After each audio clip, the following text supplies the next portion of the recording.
Кыргыз эли кылымдар бою Орто Азия аймагында коңшу казак, өзбек жана тажик элдери менен тыгыз карым-катнашта жашап келген. 20-кылымда бул элдер менен СССРдин курамында болуп, соода-экономикалык жана маданий байланыштарын бекемдешкен.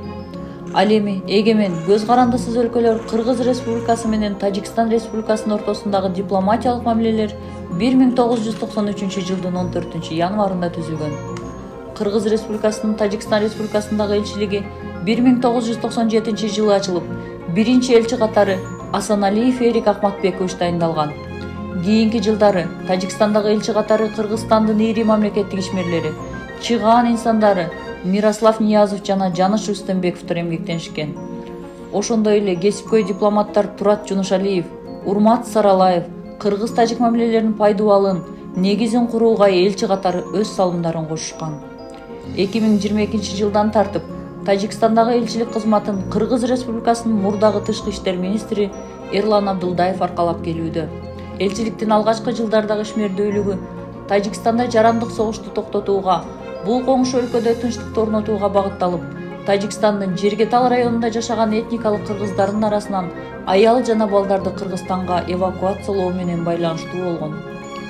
Ошондой эле Кыргыз Республикасынын тышкы иштер министрлигинин жана Тажикстандагы элчиликтин түздөн-түз катышуусунда Тажикстанда тынчтыкты орнотуу максатында Бишкек шаарында сүйлөшүүлөр уюштурулган. Бир нече раунд сүйлөшүүлөрдүн жыйынтыгында 1997 жылдын 18 май күнү Бишкек шаарында тажик президенти Эмомали Рахмон, Бириккен тажик оппозициясынын жетекчиси Абдулло Нури жана Бириккен Улуттар уюмунун башкы катчысынын атайын өкүлү тарабынан саясий маселелер боюнча протоколго жана Бишкек меморандумуна кол коюшкан. Кыргызстандын тынчтык орнотуучу ролун бекемдөө максатында кол коюлган документтер Бириккен Улуттар уюмунун коопсуздук кеңешине 1997 жылдын 20 май күнү жолдонуп, расмий каттоодон өткөн. Саясий маселелер боюнча Бишкек шаарында кол коюлган протокол 1997 жылдын 27 июнунда кабыл алынган тынчтык келишимине негиз болгондугун баса белгилеп кетүү керек.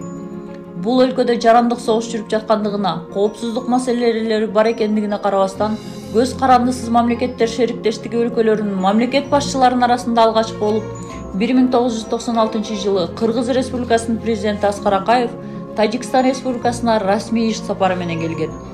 Бул сапар жакын арада тынчтык орносуунун жышаны болуп, тажик элинин өз мамлекетинин келечегине ишенимин арттырган.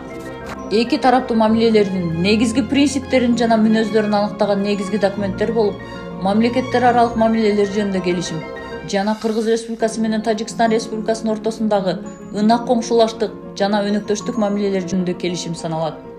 Кыргыз-тажик мамилелеринин укуктук келишим базасы карым-катнаштын түрдүү багыттарындагы 144 келишим жана макулдашуулардан турат. Кыргызстан жана Тажикстан эки тараптуу кызматташтырууну өнүктүрүү жана приоритеттүү маселелерди натыйжалуу чечүү максатында мамлекеттер аралык координациялык кеңеш, тышкы иштер министрлеринин кеңеши, эки тараптуу маселелерди комплекстүү кароо боюнча өкмөттөр аралык комиссиясы жана чек араны делимитациялоо жана демаркациялоо боюнча өкмөттөр аралык комиссиясын түзүшкөн.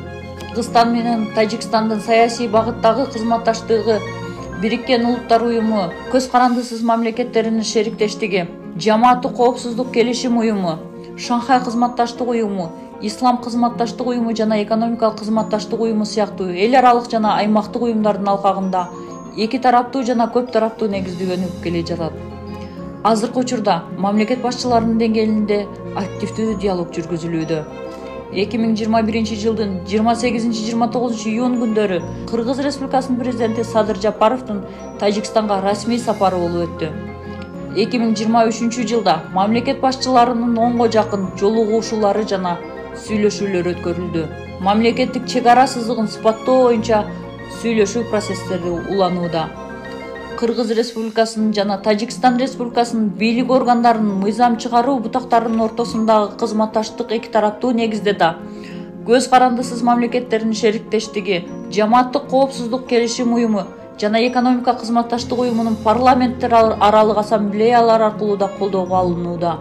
Кыргыз Республикасынын жогорку кеңешинде жана Тажикстан Республикасынын Мажлиси Олиде депутаттык достук топтору түзүлгөн. Билим берүү тармагында түзүлгөн келишимдерге ылайык, жыл сайын Тажикстандын жарандарына кыргыз жогорку окуу жайларында окуу үчүн 25 бюджеттик орун жана тажик жогорку окуу жайларында окуу үчүн 55 орун бөлүнөт. Кыргыз Республикасынын жогорку окуу жайларында окуган студенттердин арасынан тажик жарандарынын саны 900гө жакын болсо, Тажикстан Республикасынын жогорку окуу жайларында Кыргыз Республикасынын 40ка жакын жараны билим алышууда. Кыргыз-тажик чек ара аймактарында болуп өткөн каргашалуу окуяларга, эки тараптуу мамилелердеги ар кандай оош кыйыштарга карабастан, коңшу Тажикстан Республикасы менен ар тараптуу мамилелерди өнүктүрүү Кыргыз Республикасынын тышкы саясатынын алгылыктуу багыттарынын бири болуп саналат.